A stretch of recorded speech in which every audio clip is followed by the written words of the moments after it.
mankind may have life and have it more abundantly. This is the everlasting promise of nature. The good things of the earth have been placed within our reach, but man has never been relieved of the responsibility of earning them. He has had to gain wisdom and understanding to adapt this incredible goodness to his needs.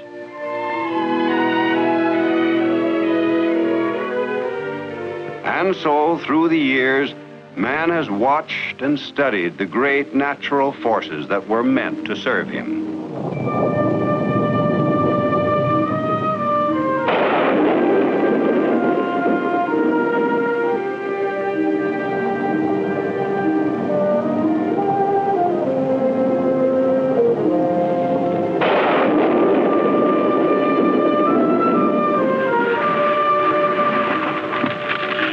Electricity was once a frightening thing,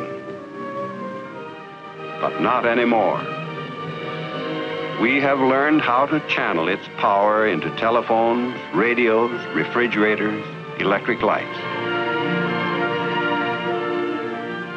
It is one of the prime movers of the age in which we live.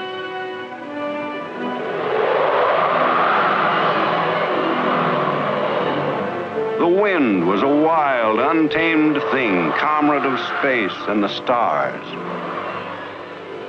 until man learned how to make it work for him.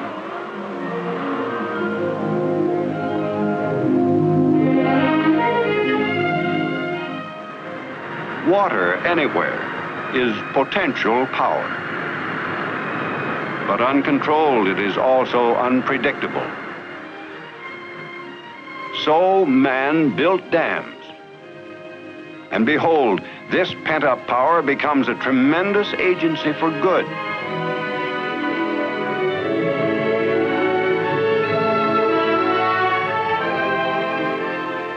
Here is desolation. Good land once, until man let the topsoil wash away. But topsoil is the very source of life, and man is learning to conserve it so that nature may give more abundantly of all the growing things of field and hill. In his endless struggle to avert starvation, man has been striving for a better understanding of nature's laws. The gains he has made are witnessed in our bounteous crops. Even so, and quite as the Bible warns us, there's a time for sowing and a time for reaping. But the time for reaping is so very short. That perhaps is why man has always made so much of harvest, made it a time of festival or prayer. For he knows his life depends on swiftly gathering in the bounty nature gives him.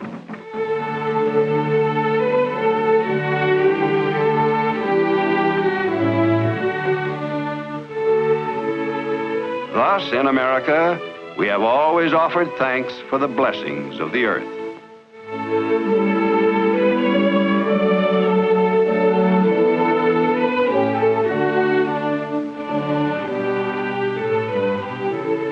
Which reminds us how the harvest tided our forefathers through lean and hungry winters. By the same token, spring has ever been a time of rejoicing, of joy in the promise of still another harvest, when field and tree again bring forth a profusion of delicious gifts that beckon us to come and gather in. But nature has a way of holding out her bounty, then snatching it away. All too quickly it is gone.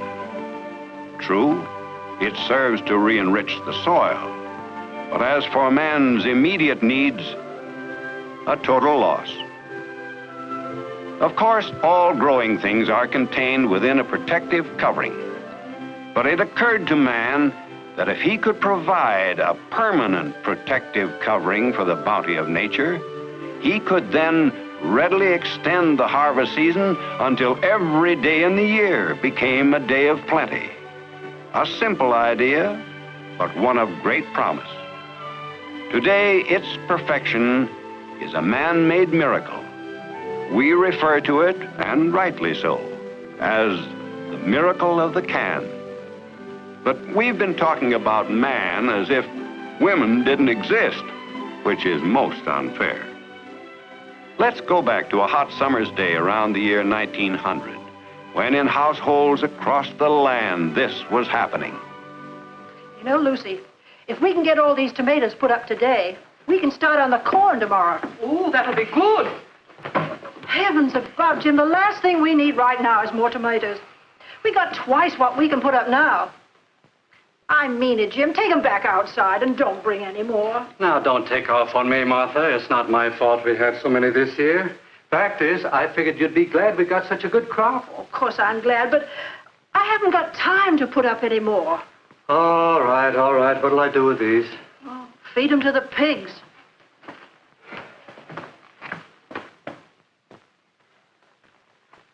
Huh? Feed them to the pigs. What a waste of good tomatoes. Yes, waste was the word, and no way to beat it. But along about that time, things were happening that would change all that. You know, John, I hear they're putting up fruits and vegetables better than we can now, over near Fairport. Who is they? The canneries. And what with the sugar and all the other seasoning and the cooking and whatnot, it costs less, too. Well, if that's true, why do you slave over a hot stove when you can get them right down at the store? For that matter, why do I waste my time with these trees, bust my back over the plow? Golly, next season I'll put in smaller crops. No, bigger crops. Bigger? Now, how in the world do you figure that? Well, it's our chance to save some money. Why, we can sell our fruit to the canneries and plant more and more things to sell them right through the seasons. And then if the crops come in good, we can put by enough money to send the boy to college. So he can be a better farmer than me and grow more crops? Sure, to sell to the canneries. You know, Mary, that's quite an idea you've got there. That it was, and it caught on. Farmers began to plant more and more acres, improved their yield, lifted their farm incomes to higher levels, adding purchasing power that gladdened the hearts of entire families. And a new agricultural era was in the making, all through the growing demand for canned foods. But in those days, progress was limited by the old-fashioned hole and cap can. Many things, for instance, had to be cut up and forced through the hole in the top of the can. Filling cans was therefore a slow process. After filling, a cap had to be soldered over the hole by hand, and that required a lot of work, to say nothing of an equally important element, time. Result?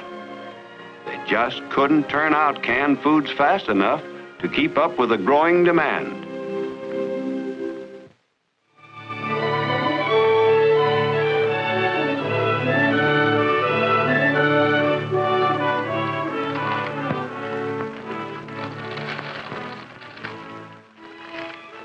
Careful.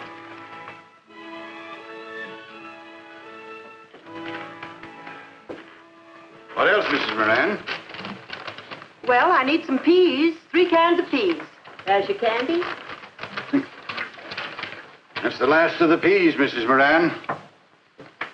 Can't seem to stock up enough for you folks. Well, why don't you order more?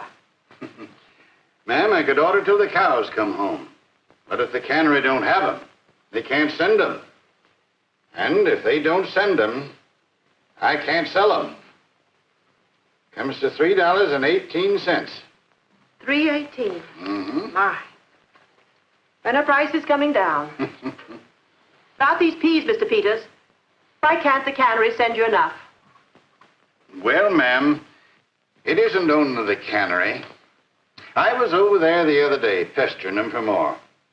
My customers are asking for them, says I. Can't give them to you, says he. Why not, says I. Don't ask me, says he. Ask the can maker. So I took the buggy and drove over to the can maker, and I did ask him.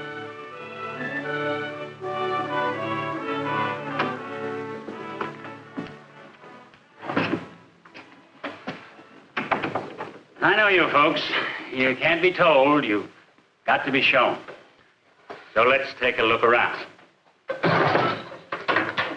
Now, here's where we cut the body blanks.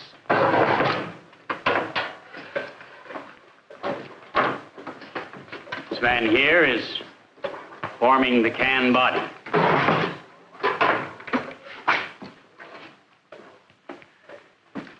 Here he's soldering the side seams.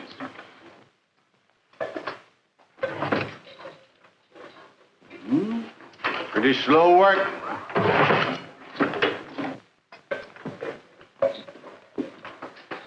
Over here, they're soldering on the tops and the bottoms. Say, Frank, our friend here is hollering for more canned goods. How many cans do you think we'll turn out today? We can figure on maybe 600. There you are. I've got 3 men soldering here. They can turn out only 600 cans a day. We got calls for a lot more than that. Why don't you hire more men? You find them and I'll hire them. Solderers don't grow on trees. But by golly, fruit does. The crops are coming in right now. Canneries are crying for cans. And you think you got problems? Now, mind you, ma'am, our local can maker's as good as any of them. But it's just that can making is a slow process. Here, Jimmy, come over here. I want to show you something, son.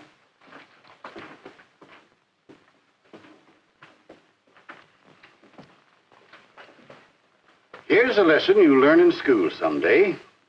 Crop and can geography, you might say. Now, here's us. Here's the can-making plant. Here's the cannery.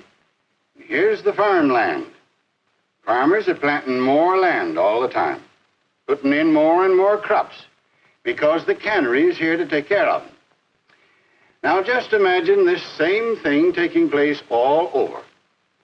Oh, there are lots of canneries and can makers in the growing areas. But when harvest time rolls around, the crops come in, it's the same story everywhere. They're all swamped with orders that they just can't fill.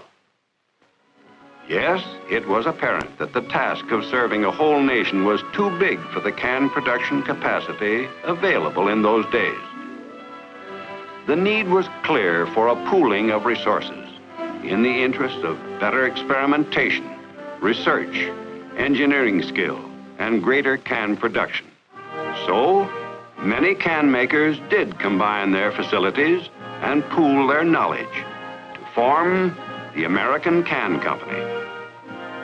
Thus, in 1901, was laid the foundation for advancements in can making destined to serve mankind in war as well as peace.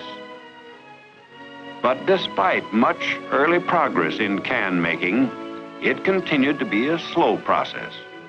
Part of the trouble was the can itself. It didn't lend itself to mass production. Then came a development that was to have far-reaching effect. Say, you're right, Harry. This is different. Certainly is a new basic idea in can making. Let me see that.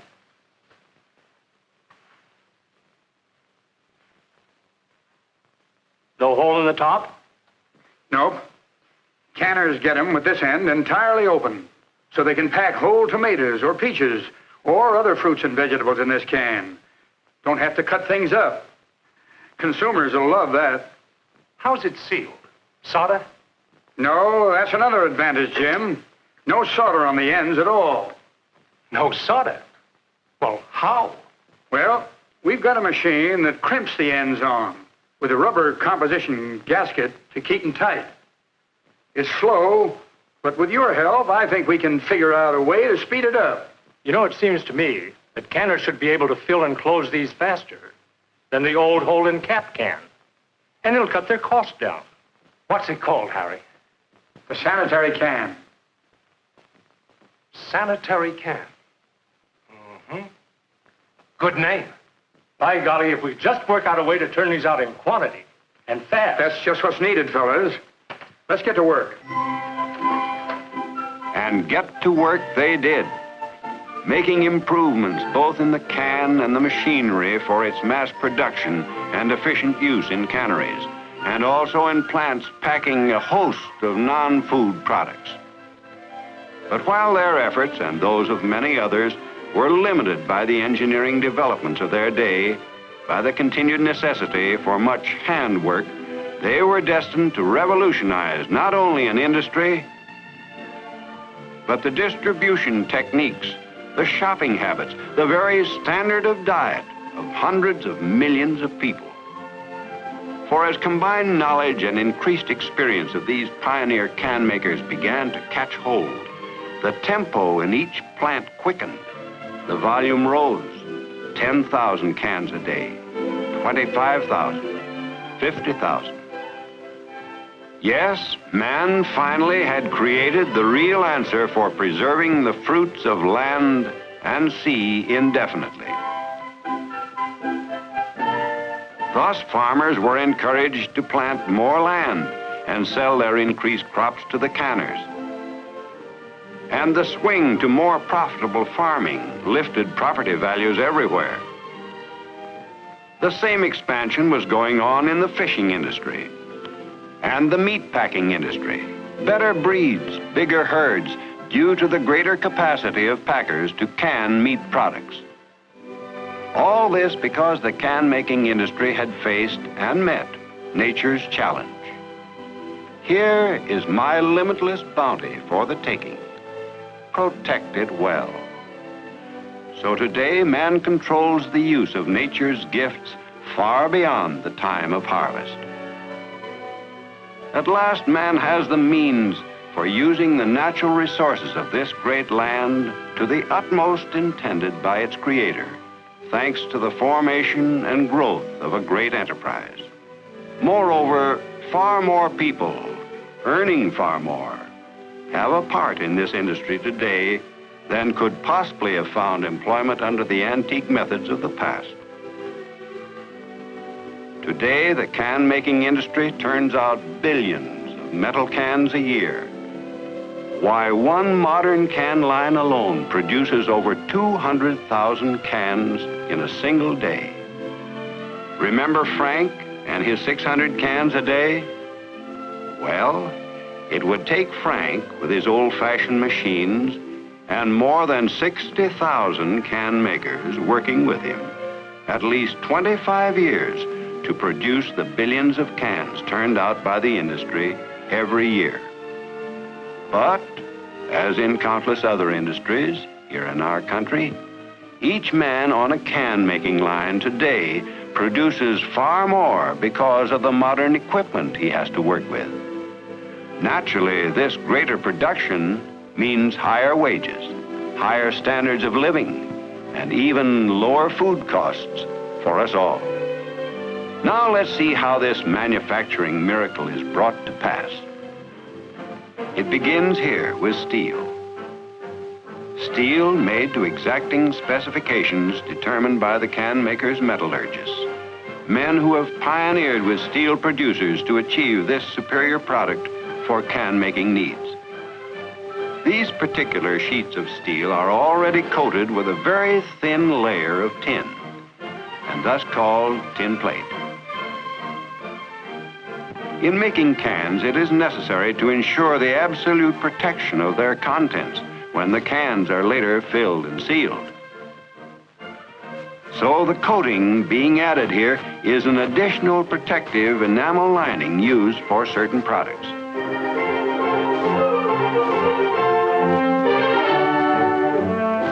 In this baking oven, it is dried and hardened. When the plates with the coating baked to a golden color emerge from the oven, they are ready to be made into cans for foods like corn, lima beans, and countless other products. Next, the plate is cut into the right shapes and sizes to form can bodies on this machine called a slitter.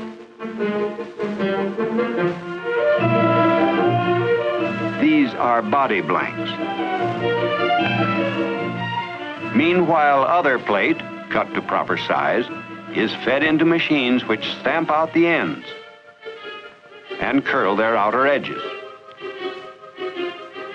Into the curl of the ends is injected a rubber gasket material. Graphically illustrated, it looks like this.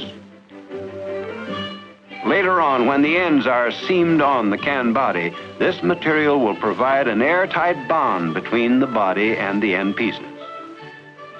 Now to make the can body. This body maker actually operates too fast for us to see how the can body is formed. So after the body blanks, which you saw being cut earlier, are fed into the body maker, we will follow its intricate steps in slow motion and with graphic illustrations.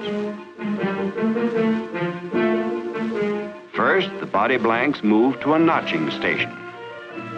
Here, small notches are cut from the corners to eliminate a double thickness of metal when the ends are seamed on.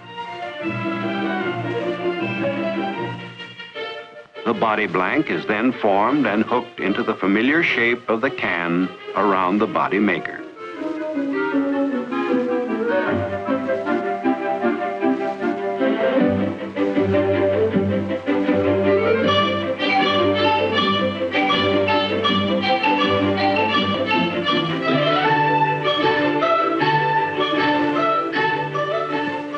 Next, they are bumped to form and tighten the side seam.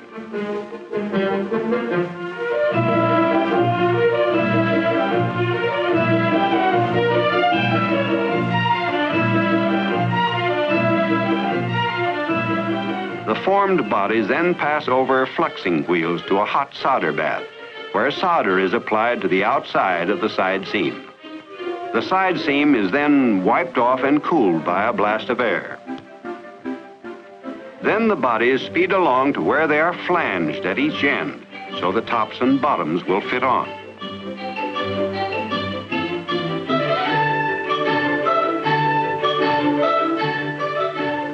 Here you will see why the body blanks were notched.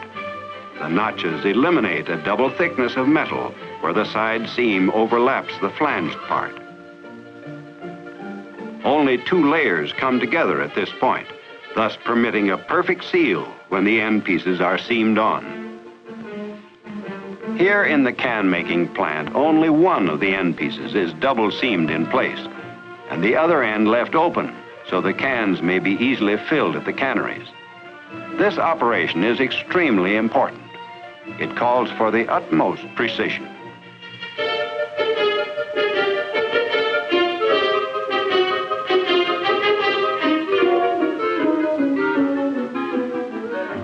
One end is placed on the can body.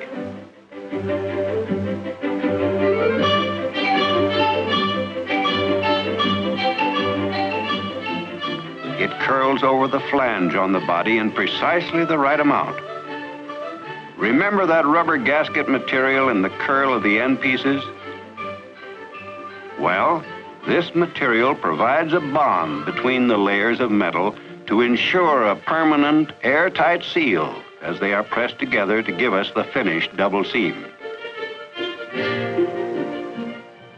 Later, when the cans have been filled in a cannery, the other end will be double seamed on in the same way with exactly the same precision. But returning to the can-making line, our cans, with only one end seamed on, leave the double seamer ready for final testing. Fresh air is a wonderful thing, but not in a can. By means of air pressure, this machine detects a can that might leak air and tosses it out as a suspect, to be checked separately against a can like the red one we know to be a leaker. And that's it. The seemingly simple can requires such precision in its making that any variation in excess of a few thousandths of an inch are sufficient to cause automatic rejection. This ability to achieve high-speed production with such precision has placed the can manufacturing industry in the front rank of the mass production leaders of the world. But how do all these billions of cans get to the right place at the right time? Food cans, for instance. Well, that takes a lot of planning, a lot of experience, and good teamwork between the can manufacturer, the canner, and the farmer.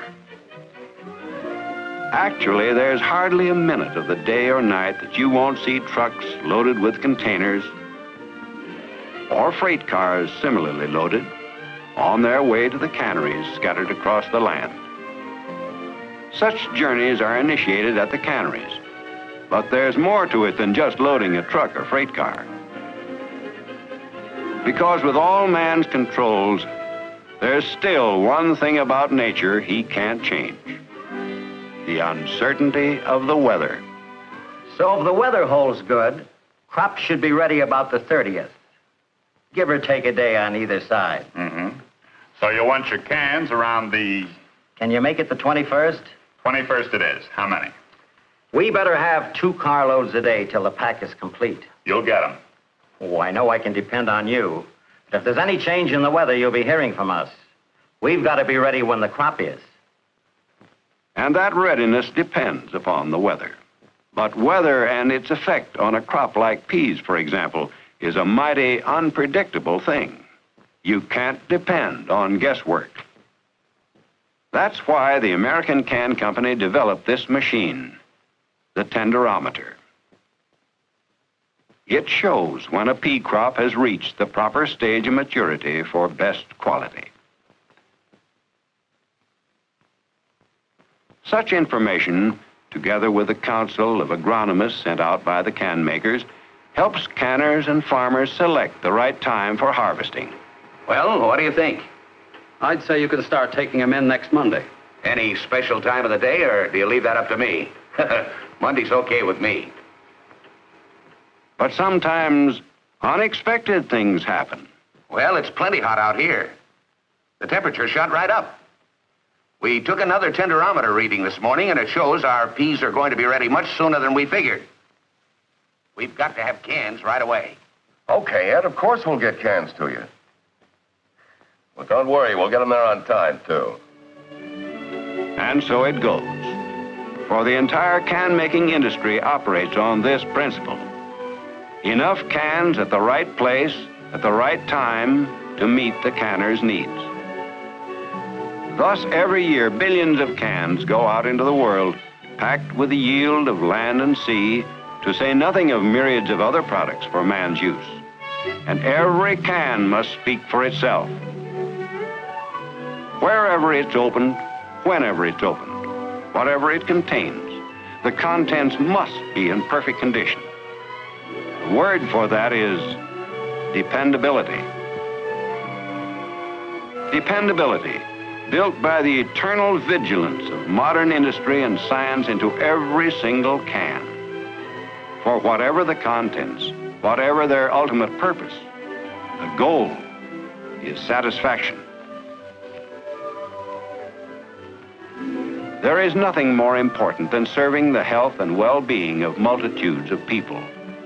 Providing protective containers for the food of a nation is such a service, about which here's something to remember. No, Joan, don't do that. You're throwing away the best part. Well, it's only water. Water, nothing. That's the liquid they were cooked in. It's full of vitamins and minerals. Why, throwing this away would be like stewing a chicken and throwing away the broth. Right. For not only do canned foods contain as much nutrition as fresh cooked foods, but nature's own nutrients are sealed in when these foods are at their very best, and none of the precious values can escape. Now let's heat the liquid. And we'll add the peas just a few minutes before we're ready to serve. The liquid will keep them hot, and you know they are already cooked perfectly. You can depend on that. Dependability and nutrition. These essential characteristics of canned foods are assured by constant laboratory studies of canning techniques.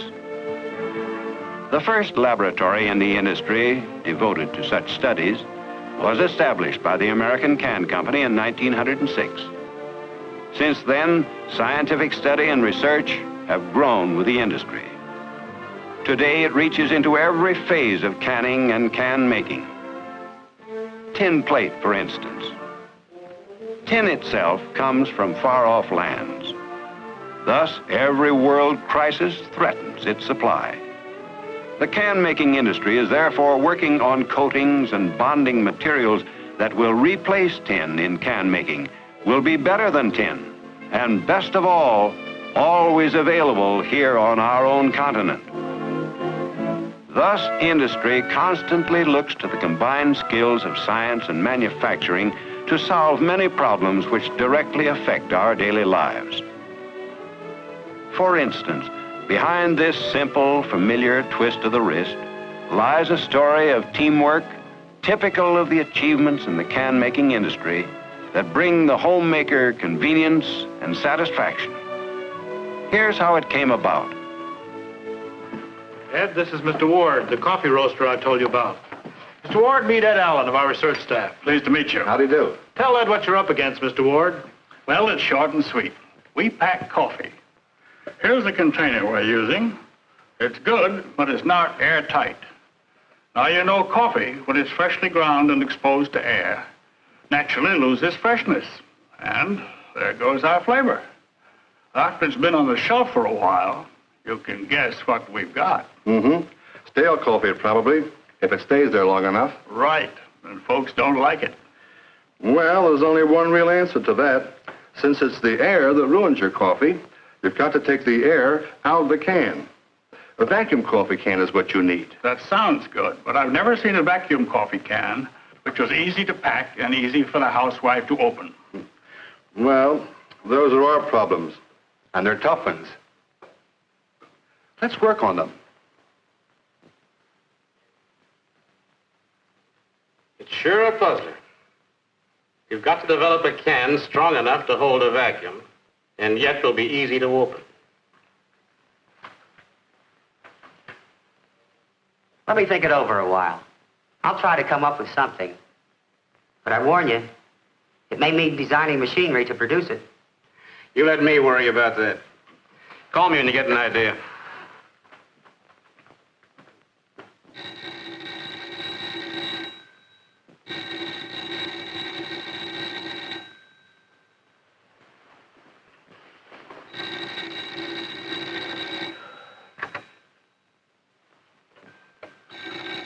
Hello? Hello? Bill, this is John. Got a pencil and paper? Huh? Wake up. This is what you've been waiting for. Grab a pencil. All right.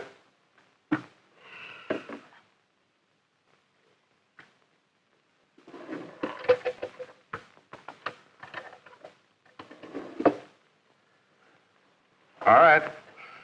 Okay. Draw yourself a sanitary can, only a little shorter and about 5 inches in diameter.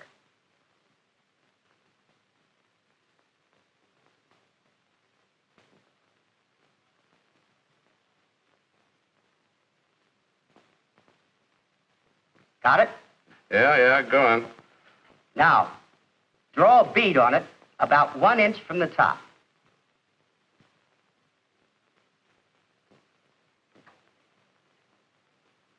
Right. Now, cut away part of the can to show the inside.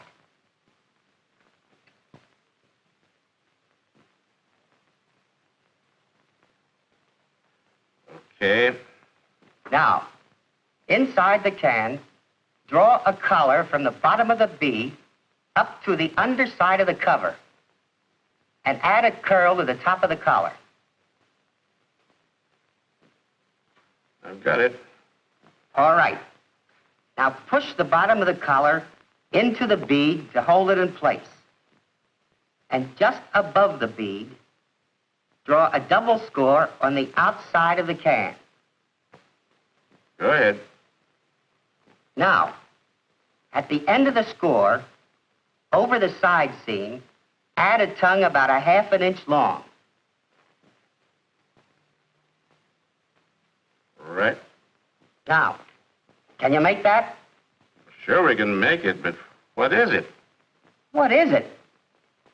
Well, put a key on it to wind off the scored strip. And that's our new, easy opening vacuum coffee can. John, I think you've got something, but how about vacuum packing? Well, John had the answer for that, too. After the cans are filled with coffee and loosely covered, they pass into a chamber where a vacuum closing machine draws out the air. Almost at the same time, the covers are tightly double-seamed on so that no air can possibly get back in. So from then on, the vacuum coffee can not only solved the roaster's problem of protecting his product's freshness, even though months or years might pass before the cans were opened, but it also met the consumer's demand for easy opening. More than that, it led to other developments that make the housewife's job easier, for it was an ideal container for a variety of products, especially shortening. So, for freshness and convenience, instead of this. And for sanitary protection, neatness, cleanliness, instead of this.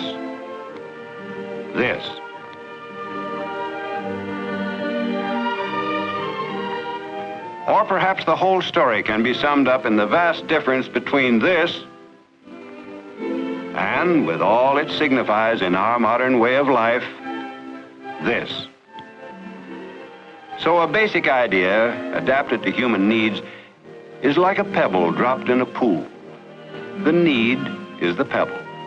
The pool, our democratic way of life. And the answer, the ring spreading ever outward, touching the lives of millions for everlasting good.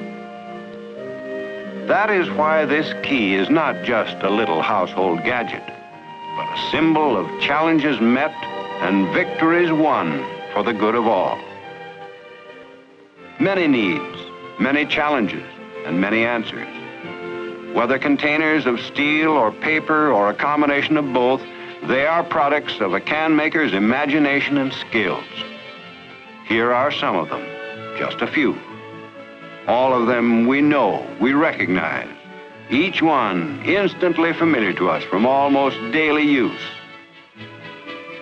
Many of their colorful and informative labels, as seen on store shelves, were skillfully lithographed and permanently baked on in the can-making plant, all as part of the can-making process.